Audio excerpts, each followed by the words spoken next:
My wife had a hysterectomy due to ovarian cancer. I love her more than life itself, and to shield her from gossip, I told everyone the fertility issues were on my side. Unable to have children, she threw herself into her research, often disappearing for 6 months at a time for intensive projects.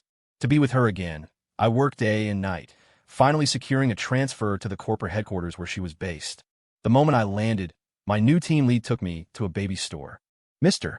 Croft's wife is 6 months along with their second, he explained. We need to get on his good side, so a gift for the baby is the perfect icebreaker. He showed me a picture of Mr. Croft's pregnant wife on his phone, and I froze. The bright red mole on her abdomen was identical to my wife's. But it was impossible. My wife's uterus had been removed. As I was marveling at the incredible coincidence, I looked up and saw them, Julian Croft and my wife, Isabel, walking hand in hand through the store. Seeing her swollen belly, I remembered the promise she'd made to me. As long as I'm by your side, that's all I'll ever need. A surge of pure fury shot through me. I was about to explode when my team lead, oblivious, happily pushed me forward, bowing his head slightly. Mr. Croft, Mrs. Croft, a pleasure. This is the newest member of our team, Ethan Hayes. Isabel, who had been smiling radiantly at Julian, flinched the moment she heard my name. She instinctively let go of his hand. Her eyes widened as she looked at me, and after confirming I wasn't just someone with the same name, she nervously tried to hide behind him. My gaze was locked on her pregnant stomach, my eyes feeling like they would tear from their sockets. She had told me her uterus was gone, yet here she was, carrying another man's child. All my sympathy, all the years of shouldering the blame for our childlessness. It was all a sick joke. Julian Croft noticed the baby supplies in my hands and smiled. Is your wife expecting to? This brand is fantastic. We got everything for both of our kids here. The box in my hands creaked under the pressure of my grip. My lead, ever the straight shooter, blurted out, Ethan can't have children. This is a gift for you and Mrs. Croft. What a wonderful coincidence to run into you both here, he added. You two are just as devoted as everyone says. I had suggested we keep our marriage a secret at the company, afraid my presence would affect Isabel's reputation and authority. I never imagined she would use that secrecy to do this. Julian's smile didn't fade, but now I could see the mockery in it. That's a real shame. There's nothing better than coming home to a beautiful dinner my wife's cooked for me, and hearing my child call me daddy. It's the purest form of happiness. Behind him, Isabel stiffened at his words. Julian, pretending not to notice, wrapped one arm possessively around her waist and gently stroked her stomach with the other. Let me introduce you. This is my wife, Isabel Carter. He continued, his voice dripping with affection. Even pregnant, she worries I'll miss a meal while I'm busy at work, so she brings me lunch herself every single day. A wife like this, I must have done something right in a past life. When Isabel was with me, I never let her set foot in the kitchen. Now, she was cooking for another man while pregnant with his child. Under Julian's torrent of sweet words, the tenderness in her eyes was practically overflowing. But I was her husband. I should have been the father of the child in her belly. I needed to know why she had betrayed me, why she had lied about a hysterectomy only to have children with someone else. Since she had been so cruel to me, I was going to rip her hypocritical mask right off. I stared at her, my voice tight with rage. Isabel, with our history, do we really need Mr. Croft to introduce us? Isabel shot a panicked look at Julian. He simply held her tighter, his voice smooth as silk. Oh, has my wife's reputation for being so gentle and virtuous spread so far and wide? His protection seemed to steel her spine. She looked at me, her expression cold. It's Ethan, right? I may not be in the office right now, but you do well to remember that I'm a shareholder in Ethel Corp, and I am your superior. Show some respect when you speak to me. Her detached tone was a knife straight to my heart. 7 years of us, and she could be this merciless? She turned to my team lead. I believe you've been with the company for 30 years. Don't throw away your retirement over some reckless subordinate who doesn't know his place. She was using him to threaten me. My lead, a good man who had lamented for years that my talent was being wasted, had recommended me for this position time and time again. How could I repay his kindness with betrayal? He grabbed my arm, his voice frantic. He's a bit rough around the edges, doesn't always think before he speaks. If he's offended you, Mr. Croft, Mrs. Croft, we apologize. He pleaded, he's a real talent. He'll be a great asset to the company. Isabel stared me down, her expression making it clear she wouldn't be satisfied until I apologized. I looked at my mentor, bowing and scraping, a man just 5 years from retirement. I couldn't drag him down with me. I clenched my jaw, swallowing the pain and rage, and bowed my head. I'm sorry, Mr. Croft. I was out of line. Julian shook his head. You should be apologizing to my wife, not me. I looked up just in time to see him caress Isabel's waist. She, in turn, buried her face in his chest, cooing like a shy teenager. Honey, we're in public. His next move was even bolder. Right in front of me, he gave her a firm pat on the rear. You little minx. Just wait until I get you home. I balled my fist so hard my nails dug into my palms, the only thing stopping me from punching that homewrecker in the face. Still not going to apologize? Isabel's voice cut through the air, cold and unforgiving. Then you and your mentor can get the hell out of my company. The words exploded in my ear, the pain so sharp it felt like my head was splitting open. I'm sorry, Mrs. Croft. I was wrong. As I watched them walk away, wrapped in each other's arms, the pain was so intense I could barely breathe. Later that night, there was a knock on my hotel room door. It was Isabel. Shouldn't you be with your dear husband, Mr. Croft? What are you doing at the door of a lowly employee like me? She pushed past me and walked straight into the room. Your mentor said you didn't eat dinner. This is your favorite. She tossed a gourmet pizza box onto the table as if feeding a stray. I scoffed. How thoughtful of Mrs. Croft, worrying about a junior employee's dinner. What's next? Taking care of his physical needs, too. You planning on sleeping with me tonight? Before I could finish, the sharp crack of a slap echoed in the room. Isabel's face was flush with anger. Ethan Hayes, I brought you food. What more do you want? I spit on the floor. Oh, I'm satisfied. Of course I'm satisfied. The high and mighty Mrs. Croft, playing delivery driver for me in the middle of the night. How can I not be satisfied? I leaned in, my voice dripping with sarcasm. Or is it that Mr. Croft can't satisfy your needs, so you came looking for me? My eyes dropped to her pregnant stomach. I spoke each word with deliberate cruelty. Unfortunately for you, I'm not interested in pregnant women. I find it disgusting. Her hand, pointing at me, trembled uncontrollably. After a moment, she let out a long sigh. Ethan, you're still so hot-headed. This was a necessary sacrifice. Can't you understand that? I'm your husband. You went behind my back and had a child with another man. And now you're telling me it was a necessary sacrifice? And you expect me to understand? I laughed, a bitter, broken sound. When did it start with him? She dodged the question, shrugging nonchalantly. You're just jealous because Julian and I have a child together. I admit what I did was wrong. How about this? After this baby is born, I'll have one with you to make it up to you. Wouldn't that be fair? She continued, her tone becoming businesslike. Without the capital Julian brought to Ethel Corp, the company would never have achieved what it has. We're on the verge of going public. This is a critical time. You need to stop making a scene. Making a scene? I pointed a trembling finger at her. If Ethel's IPO is built on your infidelity, then the whole damn company deserves to crash and burn. She swung to slap me again, but this time I caught her wrist. Her brow furrowed. Ethan Hayes, you dare to stop me? In the past, Isabel had always been a lit fuse. I'd always assumed her explosive temper was a result of the trauma from losing her uterus, so I was always patient, letting her hit and scream at me. But seeing her soft and gentle demeanor with Julian Croft, I finally understood. She could be tender and loving, just not with me. Sensing my new resolve, her tone softened for once. It's already come to this. What do you want to do? I pointed at her belly. Get rid of that bastard child and cut all ties with Julian Croft. Impossible.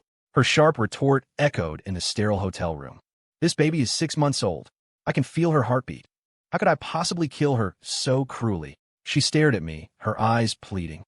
Ethan, you've always loved children more than anyone. How can you be so heartless to my child? She actually remembered that I loved kids. Yes, me, the man who loved children so much that I publicly claimed to be sterile just to protect her dignity. For years, I endured the scornful looks and harsh words from her parents. Every day, their expressions of disgust made me feel small, filled with a guilt I didn't deserve. And what did she do? She turned around and had a child with another man. My voice was steel. Get rid of it. Her gaze was just as firm. Anything but that. I'll agree to any other demand. We were at a stalemate. Just then, the doorbell rang again. A small, childish voice called out from the hallway. The second I opened the door, a little boy launched himself at me, kicking and punching my legs. Bad man, you bully my mommy.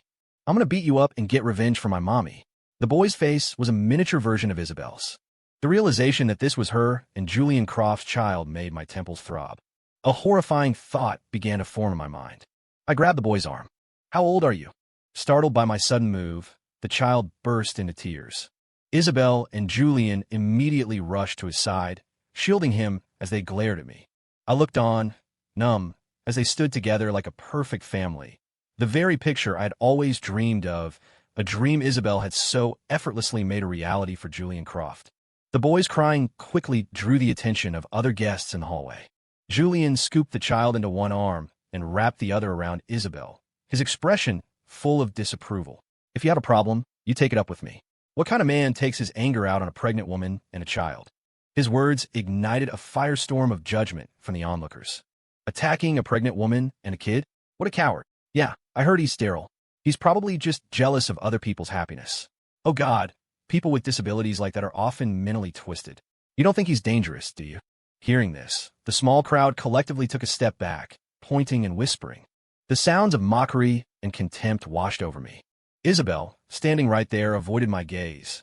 She didn't even think to defend me. I let out a bitter laugh. She had already borne another man's children. What was I expecting? If that's how it was going to be, then we could all go down in flames together.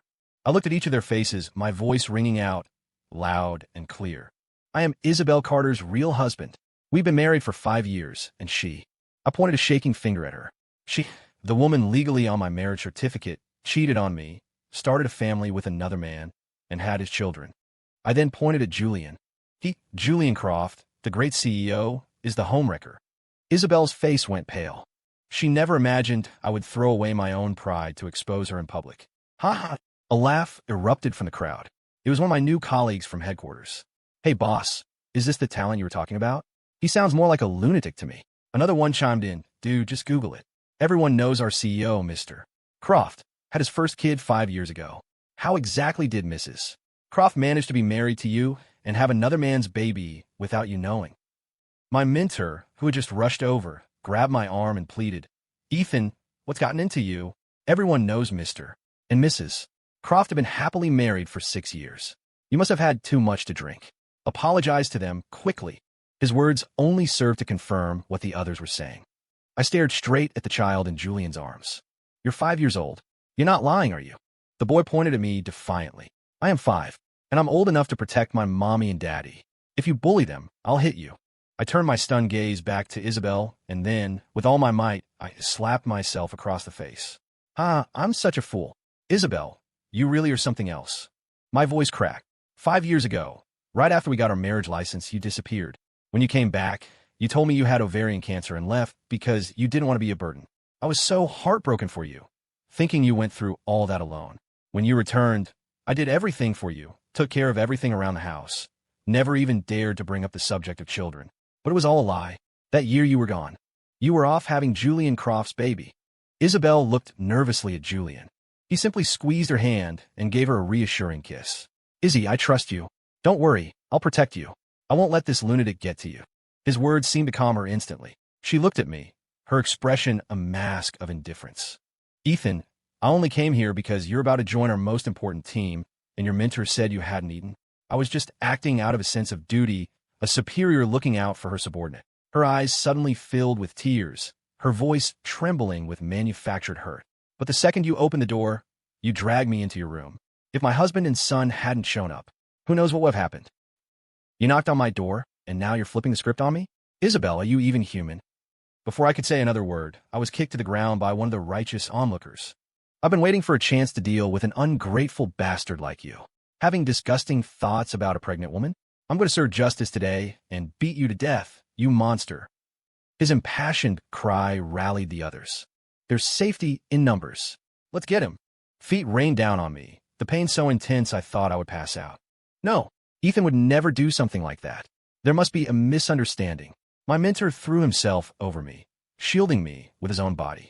I watched his aging back hunch over me, and tears streamed down my face. 5 years of mentorship, and he trusted me enough to protect me like this. 5 years of marriage, and Isabel had done nothing but push me deeper into the abyss. I looked at her, and every word I spoke felt like it was laced with blood. Isabel, let's get a divorce. When I woke up in the hospital, Isabel was sitting in the visitor's chair. She picked up a washcloth, intending to wipe my face, but I flinched away. What are you doing here? Don't touch me with your filthy hands. I already agreed to a divorce. What more do you want? To finish the job? I spat. You think if I'm dead, no one will know what you did? Sooner or later, you'll get what you deserve. Isabel's brow furrowed, as if I were a petulant child throwing a tantrum. Ethan, why do you have to be so difficult? It's not like Ethel Corp can't afford to support you. I promise, I'll get you on the best team. Can't you just try to get along with Julian? You're in different leagues. He won't affect your life at all. I gave you status and money, and I gave him children. Isn't that perfectly fair? Stop making a big deal out of nothing, Ethan. Otherwise, you'll be the only one who suffers. I just looked at her and shook my head. Where was the girl from our school days, the one who would stand up for me when I was bullied, the one who would cry if I got hurt? That bright, warm person had faded, replaced by this cold stranger. I pulled out the divorce agreement she had left for me 5 years ago when she had first disappeared after our wedding. Both our names were already signed. The truth had come out after my mentor brought me to the hospital. Julian Croft had shown up. You think Izzy was with you because she loved you? You poor, naive fool, he had sneered. Back then, my parents forced me to go abroad. I left without a word, and it broke her heart. She only got with you to get back at me. She married you to try and force my hand, to make me come back. Remember your wedding night? When she vanished for a few hours, Julian's smile was triumphant. For those few hours, Izzy was lying in my arms. She was so passionate, I couldn't let her go. Our son. He was conceived that night. The memory hit me like a physical blow. Isabel's stiffness when I tried to touch her that night. I had thought she was just shy, and I had tried everything to make her comfortable. In reality, she was repulsed by me. 3 months later, Julian continued, she found out she was pregnant and used some excuse to come find me.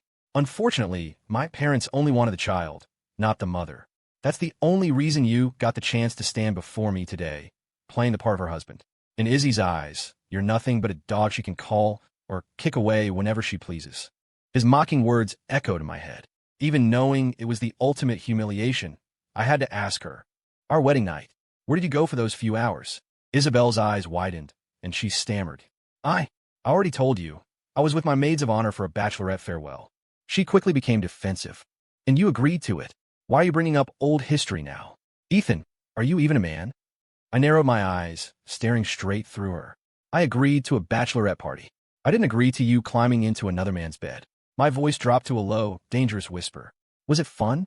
Spending your wedding night with your one true love? You're disgusting, Isabel. Ethan, did you have me followed? She shrieked, her voice rising. Fine.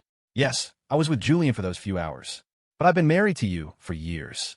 Why are you so obsessed with a few hours from the past?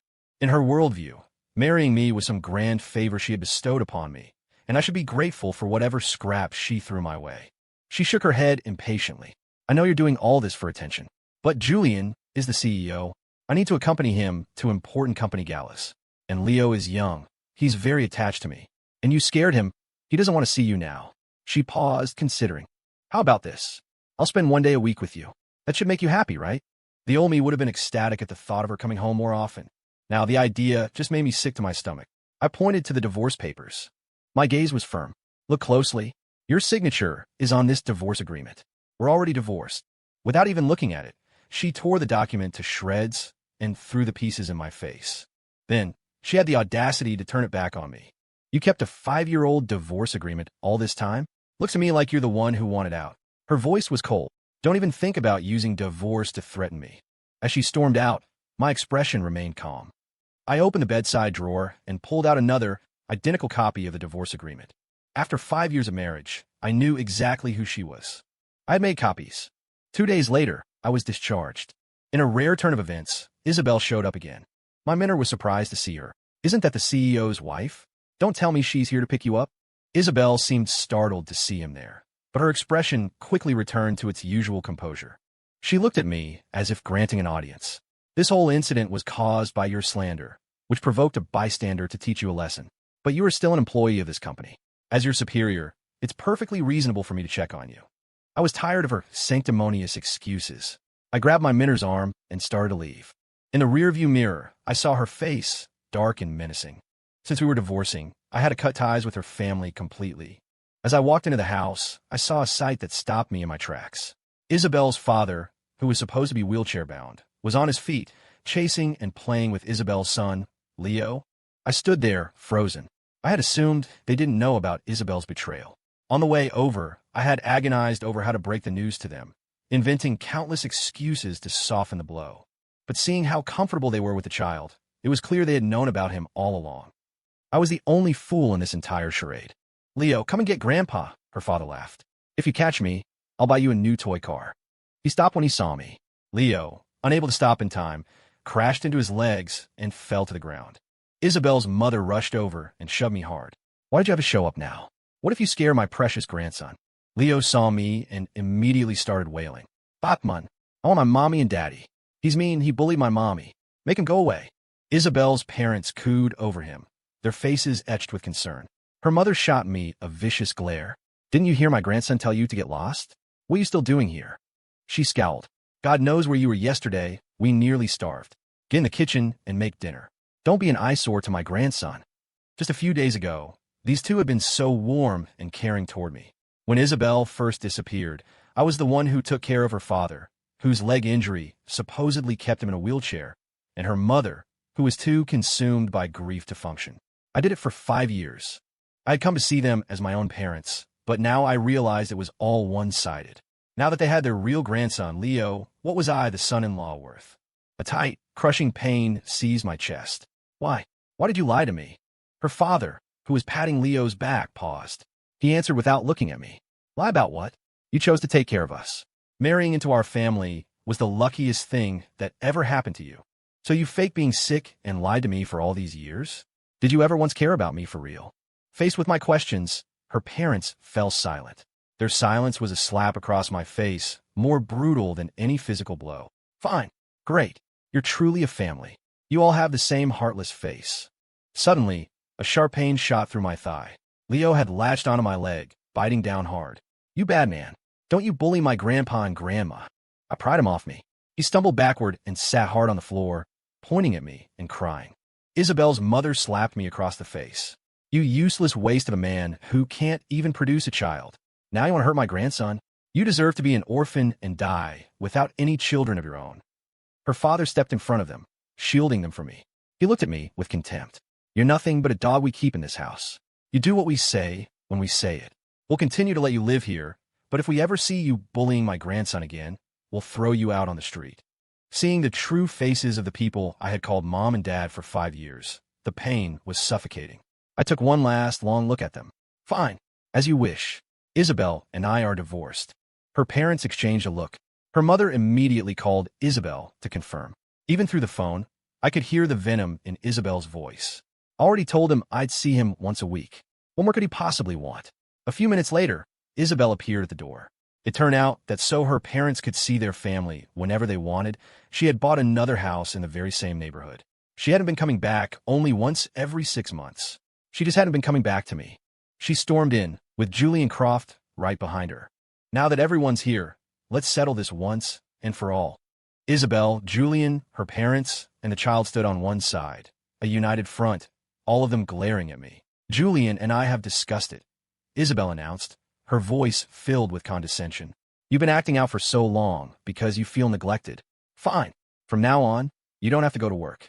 Stay home and take care of Mom, Dad, and Leo. We can all live together as a happy family. The arrogance of her offer was so absurd, I wanted to laugh. She had it all figured out. She could play the part of the doting CEO's wife with Julian, while I served as a free, live-in nanny. And I was supposed to be grateful for this arrangement. Isabel pushed Leo towards me. Since you're not objecting, we're all family now. My child is your child. Leo, call him Stepdad. Leo glared at me, his lips pressed into a thin, straight line. Isabel explained, You scared him. It's not his fault he won't call you that. Just take good care of him, and he'll come around. Not necessary. Isabel's brow furrowed. Don't be so petty. Are you really going to hold a grudge against the child? I shook my head. The child of a homewrecker is not worthy of calling me father. Don't you dare talk about my grandson that way. Her parents immediately stepped forward. Her father shoved me toward the door. We let you stay because you took care of us for 5 years. If you're going to be so high and mighty, then get the hell out of my house. A eunuch without balls, acting like you're somebody special. My daughter must have been blind to ever choose you. I didn't want any more ties to Isabel, but I refused to be smeared with lies. It was Isabel who wanted to have this bastard child. She told me she had ovarian cancer and a hysterectomy. I only said I was sterile to protect her. In reality, I'm perfectly healthy. But her parents didn't believe me, and Isabel certainly wasn't going to back me up. She crossed her arms. I'm asking you one last time. Are you sure you want to leave this family? She sneered. You're almost 30 with nothing to your name. Without us, you're nothing. No company will hire you. I laughed softly. That's not something for you to worry about, Mrs. Croft. Isabel threw a stack of papers at my face. It was her version of the divorce agreement. Unsurprisingly, it stipulated that I would leave with nothing, and that the divorce was entirely my fault. I don't agree to these terms. Oh, really? What about now?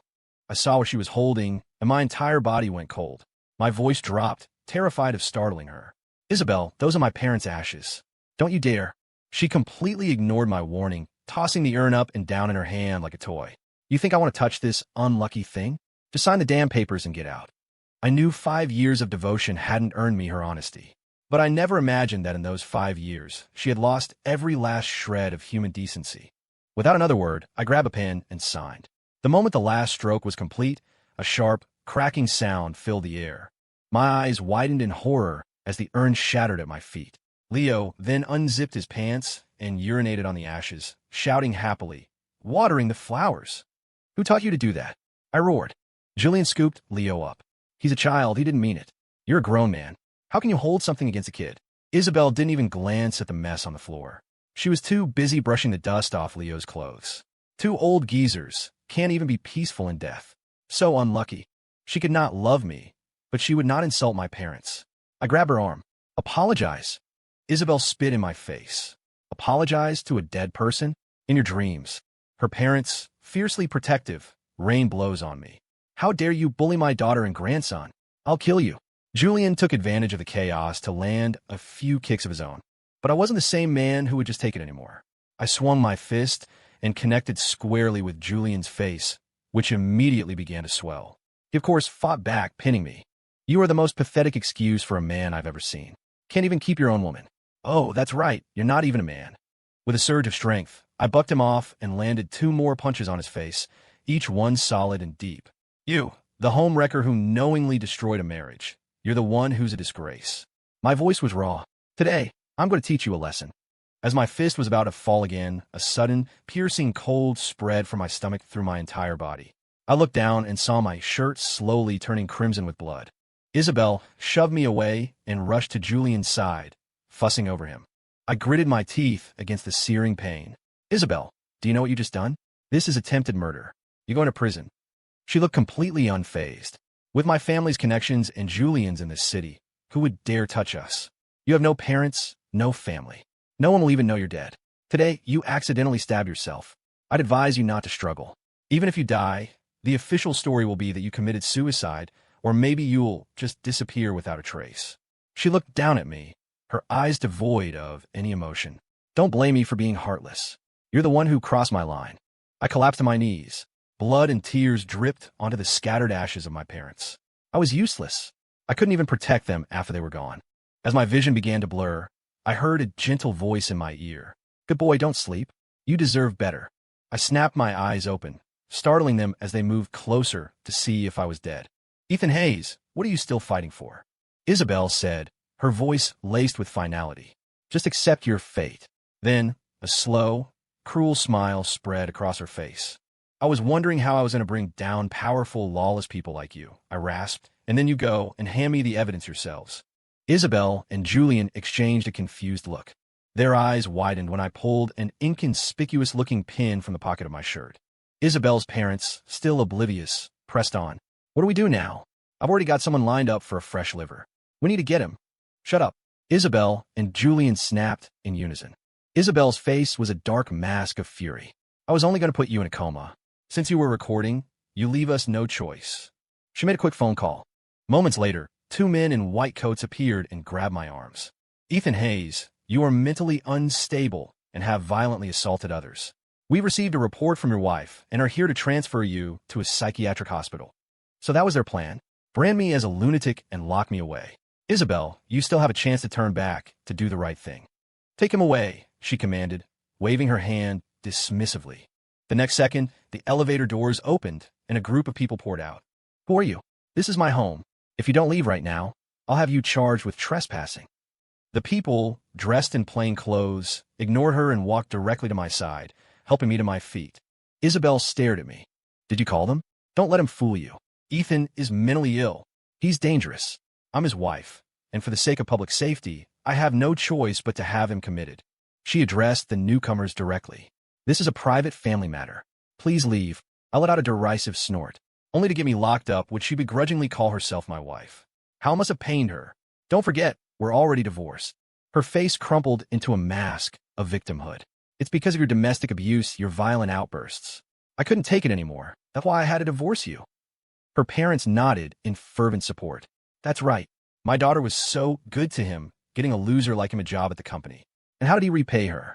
By beating her. Is that so? I said, holding up the pin camera.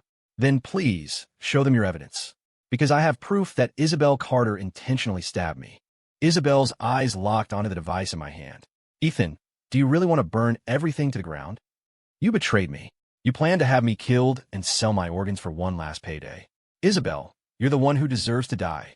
Isabel and Julian exchanged a look, then laughed. Julian crossed his arms, his face a caricature of scorn. Ethan, you're as stupid as ever. You think hiring a few thugs to back you up is going to scare us? What can this pathetic bunch of misfits do? With one word from us, people like you will never see the light of day again. Isabel leaned into Julian's embrace, looking at me with pure provocation. So, what if I cheated? What can you do about it? Your world revolves around me. Without me, you're nothing. You think they can help you? I can offer them a little money, and you'll be all alone again. Get on your knees and apologize to us right now. If you can make my Leo and my Julian happy, I might just find it in me to forgive you. From now on, you can stay home and do the chores. Don't go out and embarrass yourself. Even now, she thought I couldn't live without her. I turned to the plainclothes officer holding me up. Officer, my name is Ethan Hayes. I am officially reporting Isabel Carter and her lover, Julian Croft, for engaging in the illegal sale of human organs. The psychiatric hospital owned by Mr. Croft serves as their primary source. The word officer made Isabel flinch. Julian, trying to maintain his composure, warned me, impersonating a police officer is a serious crime, Ethan. If you get arrested, no one is going to bail you out. I stood up straighter, my voice calm. That's not for you to worry about. You should probably start thinking about your own legal defense. Isabel pointed a trembling finger at me, her voice shrill with rage. I fed you, housed you, gave you a job. Is this how you repay me? You ungrateful snake. Even if I wanted you dead, you should be grateful. Please, I scoffed. Isabel, how dare you say that everything I have is because of you? I got my job based on my own merit. Or have you forgotten that the core technology your company's flagship product runs on was designed by me? Without me, Ethel Corp would never have become a leader in the industry. I gestured towards her father. Officer, he just took a call from a client who had reserved my organs. I'm sure the contact information is still on his phone. Her father, realizing he was implicated, panicked and tried to run into the bedroom. Isabel immediately blocked the plainclothes officers. I don't care who sent you, but you are not taking one step further into my home without my permission. Please cooperate with our investigation. The officers were not intimidated. One of them produced his badge and revealed the police uniform under his jacket. Isabel still stood her ground. Do you know who I am? I can have you all fired with a single phone call. Is that right? I laughed, then pulled out my phone and played the top news story of the day. Former State Senator William Croft under federal investigation for bribery and corruption. Julian Croft, I said, looking at him. I believe you know who that is. Julian froze. Isabel collapsed onto the floor, mumbling, "It's over. It's all over." The police moved in and restrained them. Knowing her powerful backer was gone, Isabel immediately tried to distance herself. Officers, I have no connection to Julian Croft. You've arrested the wrong person. Her parents joined the chorus. Yes, he used his power to force us. We were coerced. It has nothing to do with us. Arrest him, not us. Julian stared in disbelief at the people who, just a moment ago, had been his staunchest allies. Isabel, you're betraying me. She ignored him, pouring out every detail she knew of Julian's criminal enterprises to the police, hoping for a reduced sentence. Julian's raw, furious screams made Leo burst into tears. The little boy sobbed, holding up his arms. "Daddy, hold me." Without a moment's hesitation, Isabel clapped a hand over his mouth. "He is a bad man. He is not your father." She pointed at me. "He is your real father." She pushed the crying child towards me. "Go to your real dad. He'll take good care of you." She looked at me, her eyes brimming with tears. I met her gaze with cold indifference. Isabel gritted her teeth, then dropped to her knees before me, bowing her head to the floor 3 times. It was all Julian's fault. He seduced me, manipulated me. I was weak. Husband, I was wrong. I shouldn't have been tempted by greed and betrayed you. For the sake of our years together, please forgive me. She clutched at my legs. I'll get rid of this bastard child in my belly and have a baby with you. Just give me one more chance. Leo is innocent. Please, I'm begging you, take him in. I took a step back. He is your child with Julian Croft. I will not, and do not want to, raise the son of a homewrecker. She clung to my leg, her cries racking her body. Ethan, I truly know I was wrong. Please, save me. If you just agree to raise Leo, I swear when I get out, I will spend the rest of my life devoted only to you. I looked down at her upturned face. It was no longer the face of the kind girl I had once loved. I coldly pulled my leg away. We are divorced. Your actions were illegal, and you must be held accountable by the law. Julian couldn't believe Isabel's cruelty, that in the face of disaster, she would not only turn on him, but also try to force his own son to call another man father. He broke free from the officer's grasp, snatched the knife from the floor, and in a blur of motion, lunged at Isabel. You dare betray me. Blood splattered across her parents' faces. Her father fainted on the spot. Her mother screamed a raw, animal sound. My daughter! You killed my daughter! She grabbed a heavy vase from a nearby table and swung it at Julian, striking him in the face and blinding him in one eye. The scene descended into chaos. Isabel bled to death, taking her unborn child with her. Julian Croft was sentenced to death for organ trafficking, murder, and a host of other crimes. Her father was sentenced to life in prison for his role in sourcing clients. Her mother, after witnessing the horror, lost her mind and spent her days clutching a doll, calling it Isabel. Leo, having lost everyone, looked up at me with a face more tragic than any tears could express and called me daddy. I pointed to a news report on the television showing Julian in a prison jumpsuit. That is your father. Leo was sent to an orphanage. What happened to him after that was no longer my concern. I reclaimed the patents I had licensed to Ethel Corp and found new partners. A few years later, I stood before my parents' grave with my new wife and our son. Mom, Dad, I said, my voice thick with emotion. I have a successful career now and a beautiful family. You can rest easy. Part 2. Mandatory separators.